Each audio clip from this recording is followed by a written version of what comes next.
Ya, oke. Mari kita sambung lagi kelanjutan dari novel Player Who Return After 10,000 Years. Setelah mendapat pukulan telak, Kang Wu pun terpental ke belakang. Tapi untungnya dengan otoritas melayang, ia berhasil berhenti di udara. Kang Wu pun mulai mengamati apa yang ada di belakang Ryoma. Dan ternyata itu adalah bayangan raksasa. Awalnya Kang Wu mengira jika bayangan raksasa tersebut terbuat dari mana, tapi nampaknya tidak demikian. Dan dari sanalah Kang Wu akhirnya sadar dan juga yakin kemungkinan bayangan tersebut adalah dewa yang dipanggil oleh Ryoma, di mana dewa tersebut berasal dari dunia lain ataupun mitologi Jepang. Adapun Susanoo sendiri mulai mengamati Kang Wu. Ia sedikit gemetar dan saat matanya tertuju lebih dalam, akhirnya Susanoo pun sadar jika Kang Wu bukanlah lawan biasa. Kemungkinan seseorang yang bukan berasal dari bumi. Bahkan Susanoo bergumam dengan bahasanya. Jadi itu kau orang yang dirumorkan, seseorang yang memiliki lautan energi iblis. Baiklah, mari kita tes kemampuanmu. Untungnya Ryoma tidak bisa memahami perkataan dari Susanoo. Begitu juga dengan Kang Wu. Ia mendengar jika bayangan tersebut mengucapkan sesuatu, tapi karena bukan dari bahasa bumi, Kang Wu tidak bisa memahaminya. Awalnya Kang Wu ingin menggunakan otoritas penerjemah, tapi nampaknya itu tidak diperlukan. Susanoo mulai membuat sebuah tombak dari udara. Nah, Ryoma sendiri sebenarnya tidak memiliki banyak kekuatan ataupun mana untuk memanggil Susanoo dalam jangka waktu yang agak panjang. Jadi ia harus menghemat waktu dan mengalahkan Kang Wu dengan cepat. Oleh sebab itulah Ryoma berkata kepada Susanoo untuk segera membunuhnya. Adapun Kang Wu sendiri melihat jika Susanoo membuat sebuah tombak, itu membuatnya tertarik. Kang Wu sendiri paling sering menggunakan tombak di dalam setiap pertempurannya. Dan dengan 4 otoritas sekaligus, ia pun menciptakan sebuah tombak yang sangat luar biasa. Bahkan sistem memberikan notifikasi terkait dengan pencapaian tersebut. Tombak yang diciptakan oleh Kang Wu diberi nama Gangnir. Menurut Kang Wu itu adalah nama yang keren.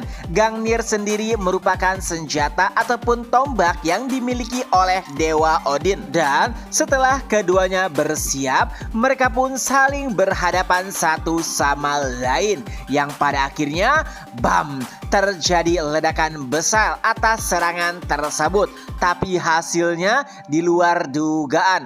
Gangnir atau senjata milik Kang Wu menembus tubuh dari bayangan Susanoo. Dan setelahnya Ryoma nampak sangat kesakitan. Tubuhnya menjadi kurus kering seperti tidak memiliki darah.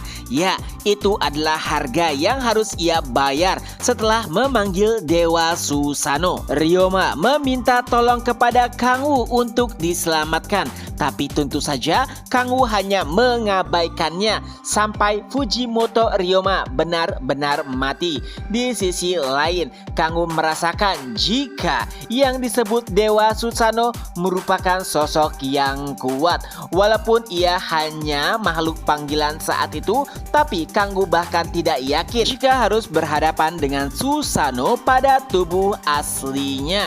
Yang menjadi pertanyaan adalah apakah nantinya makhluk-makhluk mitos tersebut bisa memasuki bumi? Berarti itu tandanya yang harus Kang Wu hadapi bukan hanya kultus iblis. Satu-satunya cara untuk mencegah makhluk dari dimensi lain masuki bumi adalah memperbaiki sistem Gaia. Tapi sayangnya Kang Wu juga tidak tahu bagaimana cara memperbaiki sistem Gaia.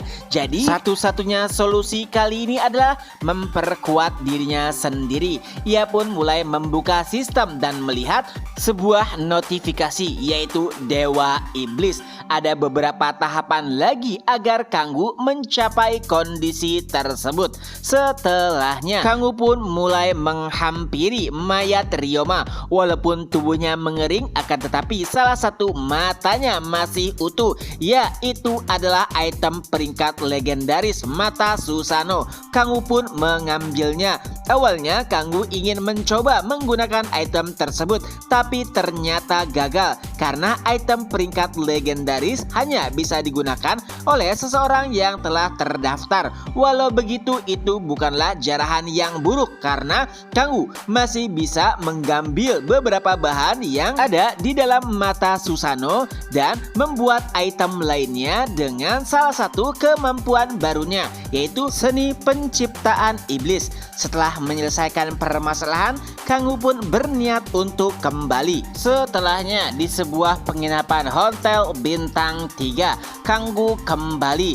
Nampaknya semua orang telah menunggu kehadirannya, dan tentunya semua orang yang melihat kehadiran Kanggu langsung terkejut. Mereka semua penasaran kemana sebetulnya Kanggu. Lalu ia pun menjawab, "Aku hanya menyelesaikan urusanku." Nah, setelahnya barulah Kanggu mulai menceritakan segala sesuatu yang telah terjadi padanya, termasuk kematian Ryoma. Tapi tentu saja Kanggu tidak sepenuhnya jujur. Ia masih mengatakan jika Ryoma merupakan bagian dari kultus iblis. Yongju nampak sangat kesal karena Ryoma telah menipu semua orang dan bahkan menangkap ataupun memenjarakan Kanggu.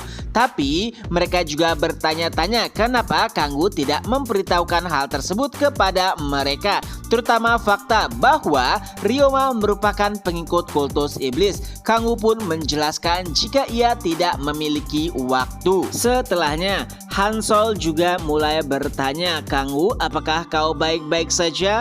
Aku minta maaf karena tidak bisa membantumu." Kanggu pun menjawab, "Ya, tenang saja, aku tidak membutuhkan bantuan." Tapi nampaknya Hansol sedikit kecewa. Apakah pada akhirnya ia tidak berguna sama sekali? Ia bahkan bertanya, "Apakah nantinya aku bisa berguna untukmu?" Terjadi perbincangan yang agak dalam antara Kanggu dengan Hansol, dan itu membuat Yongju tidak nyaman. Lalu tiba-tiba ia berkata, "Bukankah kau ingin memakan sushi? Ayo ikut denganku. Ada tempat yang menurutku sangat enak." Tentu saja semua orang nampak sangat terkejut dengan perubahan sikap yang ditunjukkan oleh Yongju. Oh ya, kehadiran Kurosaki Yuri juga memberikan banyak bantuan kepada Kanggu. Tapi pada titik itu Kanggu masih belum mengetahui sebenarnya kenapa Kurosaki Yuri membantunya. Di sisi lain, tepatnya di sebuah kastil, Kurosaki Yuri sedang memandang sebuah cermin dan ia pun mulai berbicara dengan bayangan di cermin tersebut. "Apakah kau puas?" Dan terdengar jawaban, "Tidak, aku masih belum puas. Sangat disayangkan aku tidak bisa membantu orang tersebut lebih banyak. Dan yang lebih mengesalkan, aku tidak bisa melihat wajahnya lebih dekat lagi." Kurosaki Yuri kembali berkata, "Jika kau sangat merindukan dan mengaguminya, kenapa kau tidak langsung menemuinya?" Dan sosok tersebut pun menjawab, "Menemuinya dengan tubuh menjijikan seperti ini?" Dan tak lama kemudian tubuh Kurosaki Yuri pun mulai berubah. Rambutnya menjadi tentakel. Ya, ternyata itu adalah Lilith. Menurut Lilith, tubuh manusia sangatlah menjijikkan. Oleh sebab itulah ia tidak ingin menemui Kanggu dengan tubuh Kurosaki Yuri. Dengan itu pula chapter pun berakhir. Nah, itulah kelanjutan dari novel Player Who Return After 10,000 Years. Semoga terhibur. Ketemu lagi di next video. Bye bye.